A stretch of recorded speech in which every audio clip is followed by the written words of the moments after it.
بسم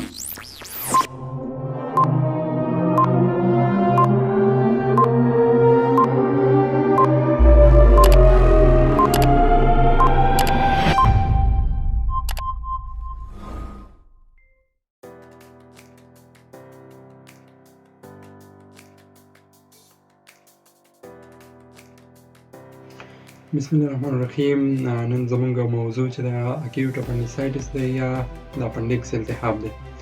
د اپنډکس التهاب په دغه ویډیو کې به موږ د اپنډیسایټس په تعریف باندې خبرې کوو، د هغې په اسبابو باندې، پاتوفیزیولوژي باندې خبرې کوو، د اکیوټ اپنډیسایټس په کلینیکي لوحه باندې او په فزیکي علایمو باندې خبرې کوو.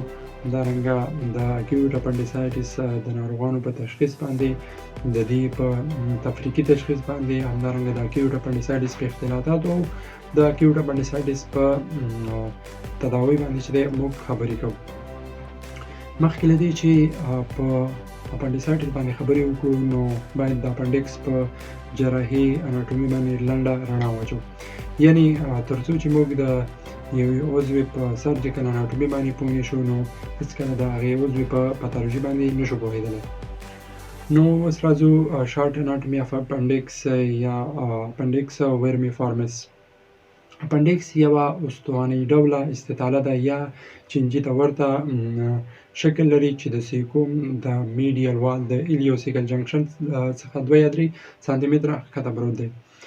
د اپنډکس اوسط اوږدوالی 7 څخه تر 10 سانتي مترو پورې رسیږي. د دې خارجي قطر چې دی 7 نه تر 8 ملي متره او د لومین یا داخلي قطر چې دی 1 نه تر 3 ملي مترو پورې چې دی رسیږي.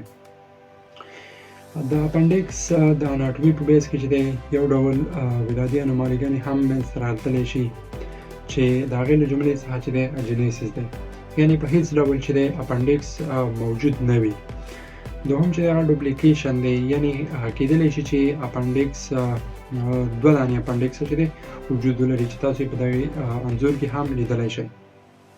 دریم چې دی هغه سایټس ان ورسس ویسرا ده. سایټس ان ورسس ویسرا هغه حالت دی په نارمل حالت کې چې دی اپنډکس چې دی په رایټ ایلکفوزا کې چې دی موقعیت لري، خو کله چې اپنډکس د رایټ ایلکفوزا په عوض باندې چې دی په لیفټ ایلکفوزا کې قرار ولري او په دغه کې ځای اختیار کړي نو دغه ته چې دی سایټس ان ورسس ویسرا چې دی ویل کېږي. اپنډکس د موقعیت له نظره چې دی په بېلابېلو موقعیتونو یا برخو ویشل شوی دی چې دغه موقعیت د دوی د څوکې یا ټیپ له نظره دی. که چېرته اپنډکس د سیکم شاته لاړ شي ورته ریټروسیکل ټایپ ویل کېږي چې دا ډېرې پېښې تشکیلوي، 40% پېښې چې دی دا تشکیلوي. که چېرته د اپنډکس ټیپ چې دی پیلویک طرف ته لاړ شي نو هغې ته پیلویک ټایپ ویل کېږي چې دا هم ډېرې پېښې تشکیلوي، 21% پېښې تشکیلوي. او کله چې دغه د اپنډکس ټیپ چې دی ایلیوم مخې ته راغلی وي نو دې ته چې دی پري ایلیل ویل کېږي چې دا کمې پېښې تشکیلوي، 1% پېښې تشکیلوي.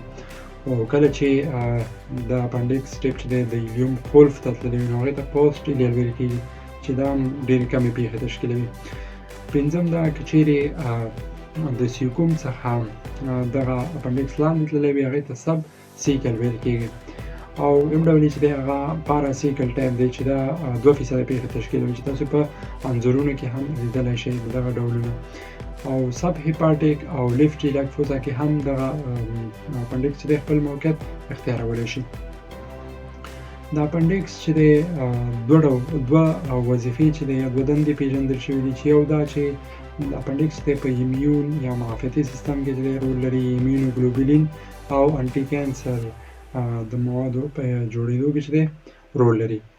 هیسټالوژیک سټرکچر د اپنډکس چې کوم دی، هیسټالوژیک ساختمان د داخل څخه خارج ته د اپنډکس چې دی 4 طبقې لري چې لومړی چې دی هغه ماکوزل لیر دی. ماکوزل لیر چې د مخاطي حجراتو څخه دا طبقه جوړه شوې ده او د اپنډکس دننه سطحه چې دی پوښ کړې ده.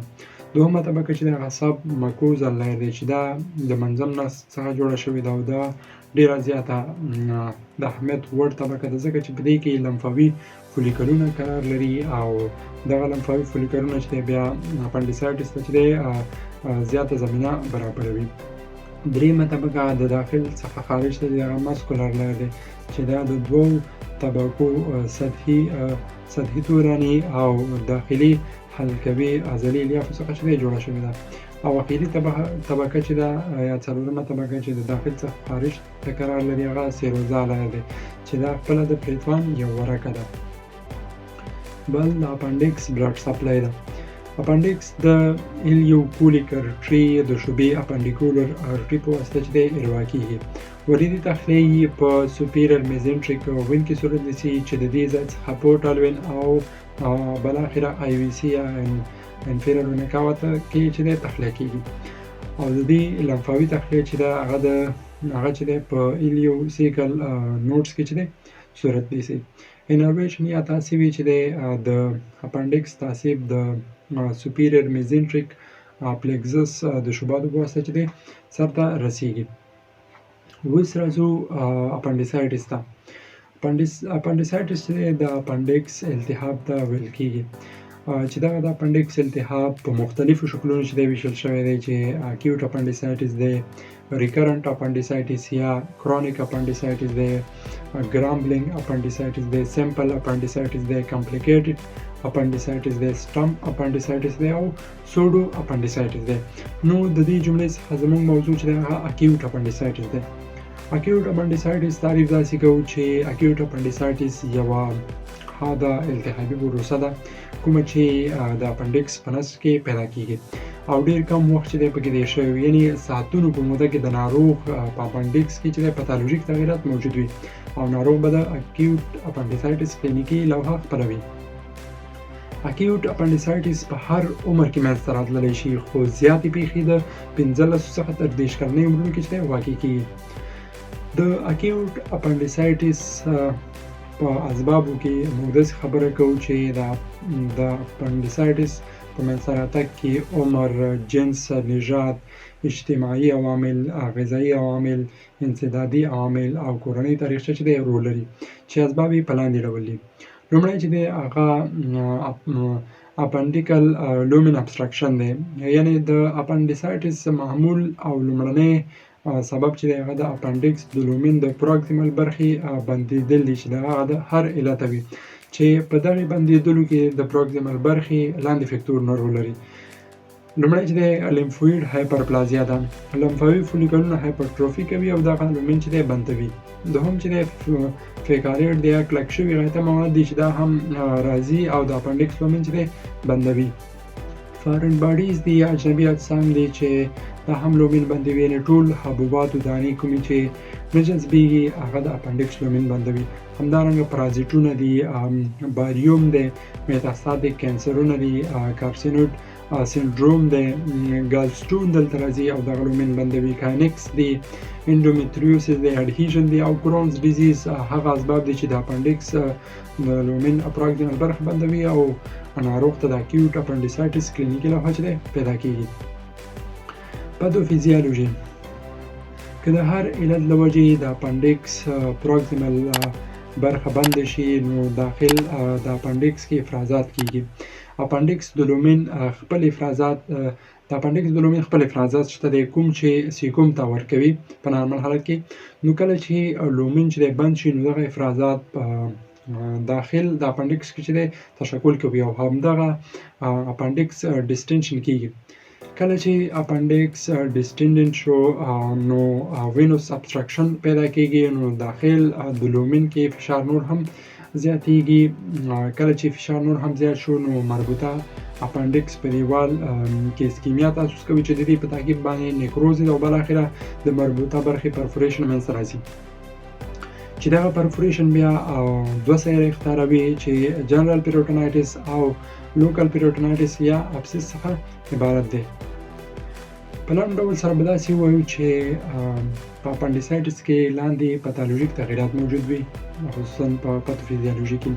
لومړی چې د هغه ریزولوشن وي، السریشن وي، سپریشن وي، فایبروسس وي، ګانګرین دی، جنرال پیروټونایټس وي، میوکوسیل اف اپنډکس وي، اپنډیکولر ابسس دی او فیلاګموس دی.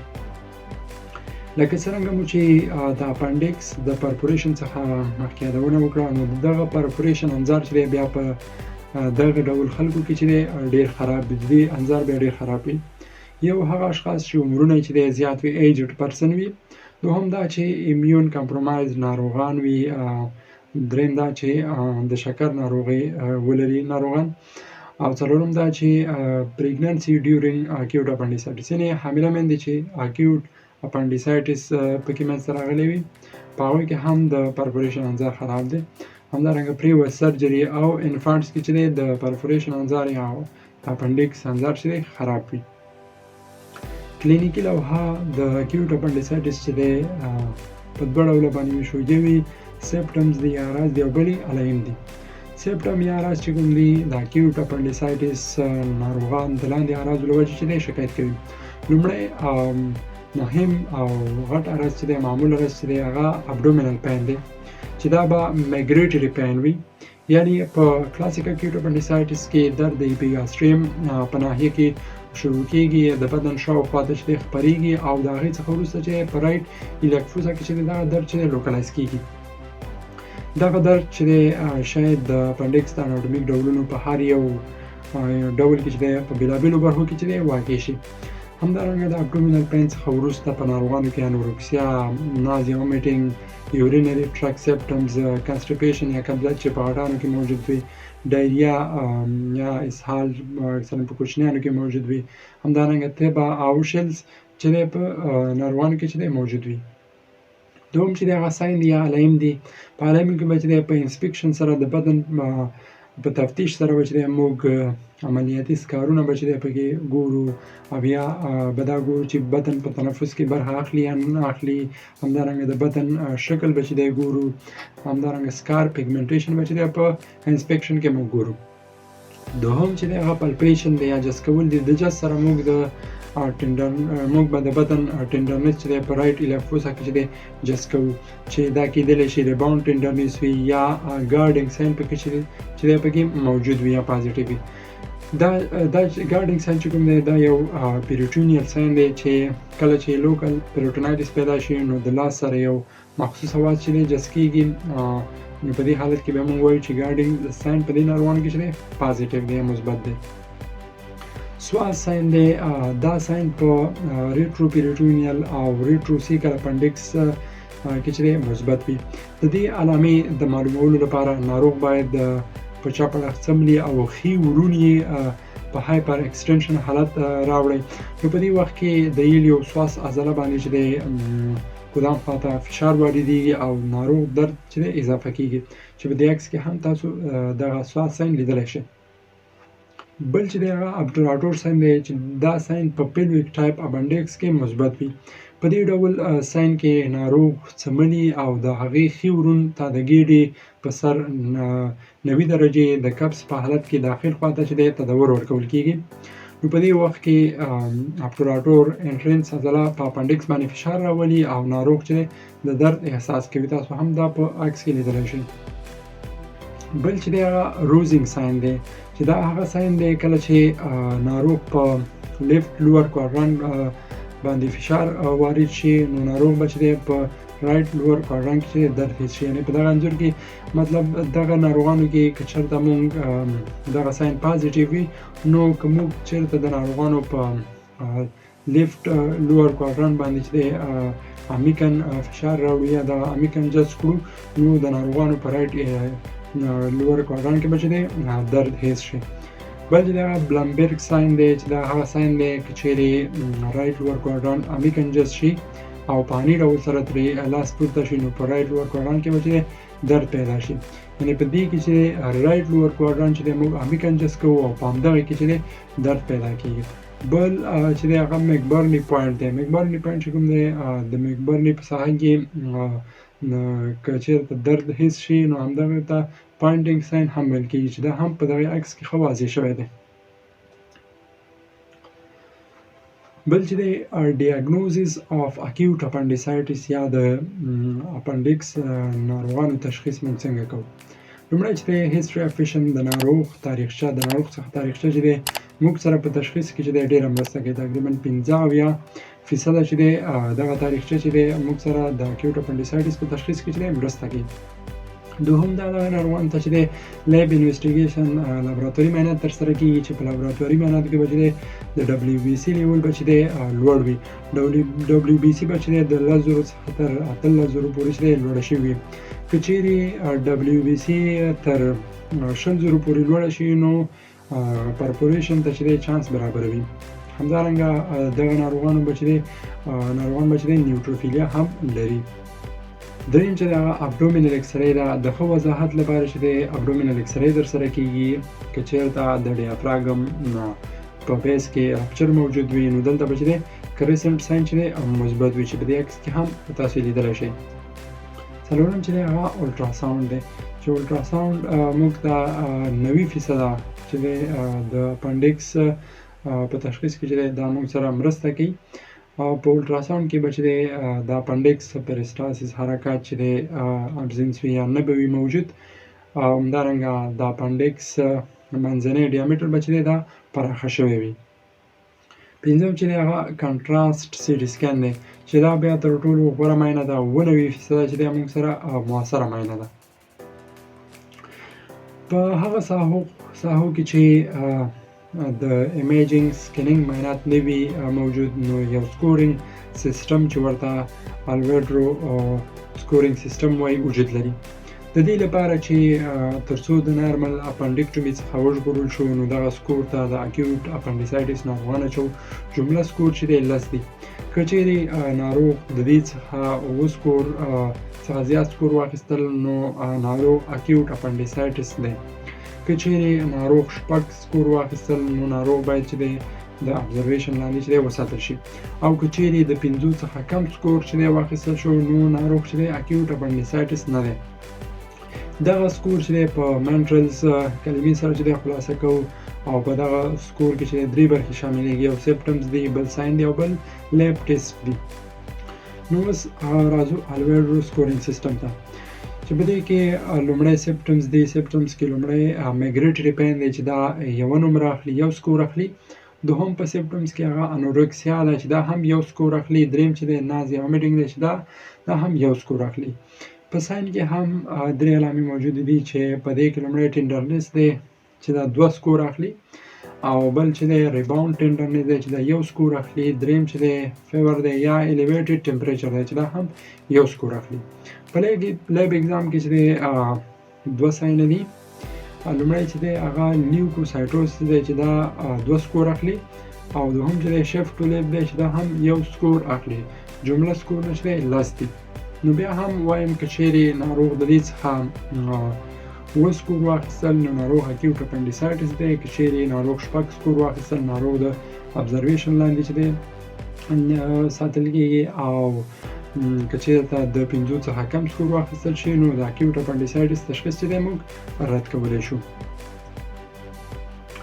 ډیفرنشیل ډایګنوزس اف اکیوټ اپنډیسایټس یا د اپنډکس تفریقي تشخیص. د اپنډیسایټس تفریقي تشخیص ډیر سخت دی. تقریبا د 20 یا 15 ناروغیو سره د دغه تفریقي تشخیص چلی کېږي. نو د همدې له وجې د دغه اپنډیسایټس تفریقي تشخیص نظر د ناروغانو عمر ته چې دی په لاندې کټګورۍ ویشل کېږي چې لومړی د دې تفریقي تشخیص د کوچنیانو سره چلډرن سره یې کوو، اډلټ سره یې کوو، اډلټ فیمیل سره یا بالغو ښځینهو سره او ایلډرلي یا زړو خلکو سره. په ماشومانو کې د اکیوټ اپنډیسایټس تفریقي تشخیص د ګاسټرو انټرایټس سره، د میزنټریک اډینایټس سره، د میکل ډایورټیکولایټس سره، انټرسپشن سره، اکیوټ ټانسلایټس سره او لوبر نیمونیا سره کوو. او په اډلټ کې هغه په ځوانو هلکانو کې د دې تفریقي تشخیص چې دی هغه د اوریجنل انټرایټس سره، یوریټیریک کولیک سره، همدارنګه پرفوریټډ پیپټیک السر سره کوو. هغه پیپټیک السر چې پرفوریشن یې ورکړی وي، ټارجن اف ټیسټس سره، پانکریاتایټس سره او ریکټس شیټ هیماټوما سره چې دی په ځوانانو کې د اکیوټ اپنډیسایټس تفریقي تشخیص کوو.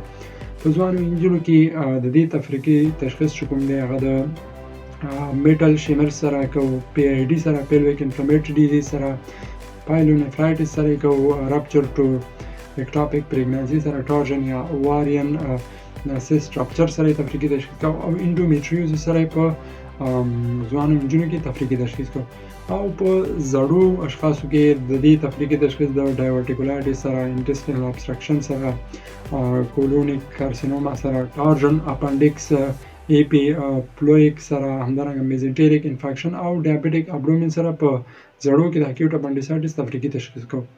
په ماشومانو کې اپنډکس تفریقي تشخیص سخت دی ځکه دوی خپله تاریخچه سمه نشي ویلی او د ډیر کم مقدار انالجیزیک سره چې دی ریسپانس ورکوي او ناروغ چې دی ارامه کیږي، هغه اعراض چې دی ورکیږي.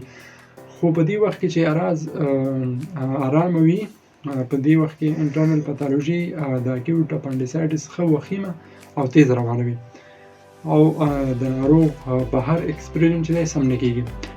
په زړو اشخاصو کې هم د دې تفریقي تشخیص چې دی سخت دی ځکه په زړو اشخاصو کې بیا د درد آخذې چې دی ضعیفه شوي، نو ناروغان بیا اکسپریشن یا درد چې دی سم نشي حس کولی، نو همدې وجې په دوی کې چې دی اختلاط ورکوي او د اختلاط په لحاظ چې دی دغه ناروغان کلینیک ته راځي. د اکیوټ اپنډیسایټس درملنه. د اکیوټ اپنډیسایټس ناروغانو ته د تداوی لپاره چې دی باید لاندې ټکي په پام کې ونیول شي.